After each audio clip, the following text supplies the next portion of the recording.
Hello, this is Virtualis the Chess Noob, learning and having fun with chess. Although chess is a game of planning and strategy, it can also be a game of surprise. Oftentimes, we can be surprised by blunders, and on the occasion, a ridiculously beautiful sequence emerges that blows your mind. Last night, I finished such a game using the Grand Prix attack against my opponent's Sicilian defense.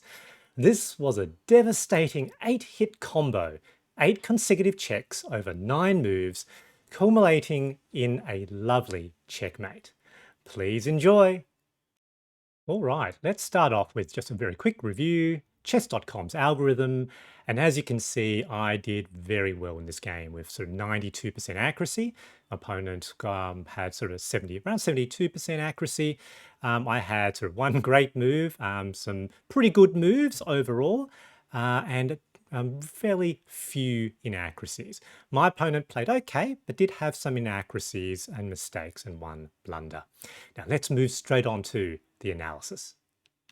Okay, let's have a look. So I've got the white pieces, obviously. So as usual, e4, opponent plays c5. So Sicilian defense.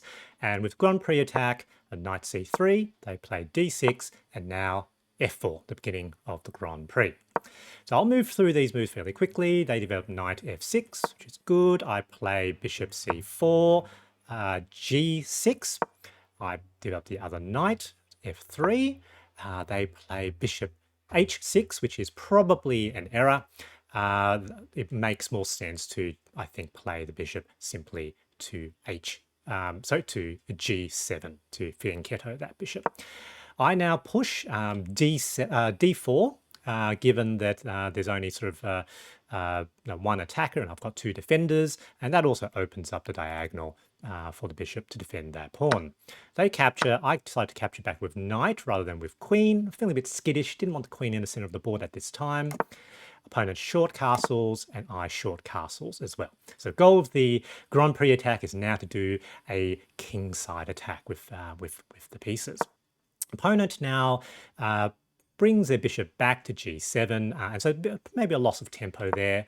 I play f5, and now begins, I think, some of the errors that really changed the game for the opponent. So at the moment, we're basically equal at the end of our development.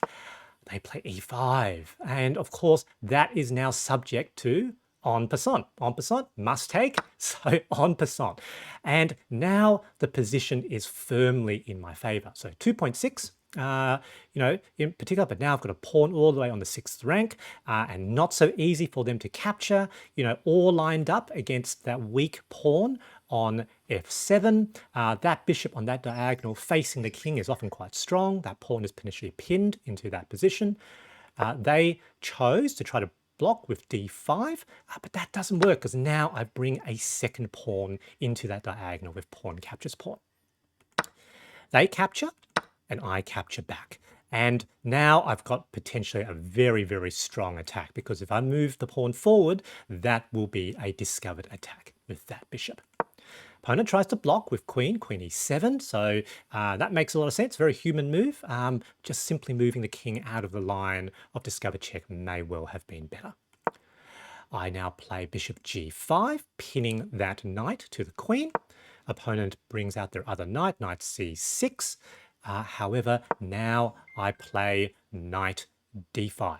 And the goal here is I've now got a fork of these 2 pieces, of the queen and of the knight. Now that knight cannot capture my knight unless they want to lose their queen, which means logically in this position, the opponent must move their queen lest they lose it in the next turn. But where will they move it to? They did move it to the best place, so queen c5, which pins my knight to my king. They can't capture straight with the queen because I'll capture back, so I think they're planning to potentially capture with their knight, and I won't be able to capture back with queen, obviously because it's guarded. However, they're one step too slow, and now begins the start of the 8-hit combo. Check 1, knight captures knight. And, they obviously must respond to the check. That's the nature of checks. They chose to capture with bishop rather than, again, move the king out of the way. Now, check 2, e7 with discovered check from the bishop. They opt to block with the bishop, which makes sense. But now I capture the rook with the pawn with promotion to queen, check 3. They capture back with the rook. Now check 4, bishop captures bishop. They move the king forward, I suppose that makes sense. However, check 5, bishop captures bishop. Captures with rook, and now there is a bit of a combo breaker, or rook captures rook. Now, what will the opponent do at this point? And they make the wrong move. So they sort of kept up with the plan of sort of knight captures knight, thinking that I won't be able to capture back. But unfortunately now, check 6, rook f7, defended by the bishop. So king must move, and they move, unfortunately, to the wrong spot. Though, you know, the other move is also a forced checkmate line as well. However, you know, mate in 14, that's pretty obscure to me. Doubt I will see it. Check 7 with the queen to d2. King moves forward. Now, if they blocked with the pawn, they could delay the agony. And now the final blow. Check 8 with checkmate. Rook captures pawn on h7. And it's checkmate because all these squares are covered by the rook. These squares are, of course, covered by the bishop. These squares are covered by the queen. King has nowhere to go. End of the game. It's 8 checks, almost all in a row. Such a brilliant, sequence that emerged. Definitely didn't see it from the beginning, but I was really happy to have played this game. And thanks for the opponent for, inviting me to this game as well. This was a great game for me. Opponent did play well. GG. I was super excited in this game as the sequence started.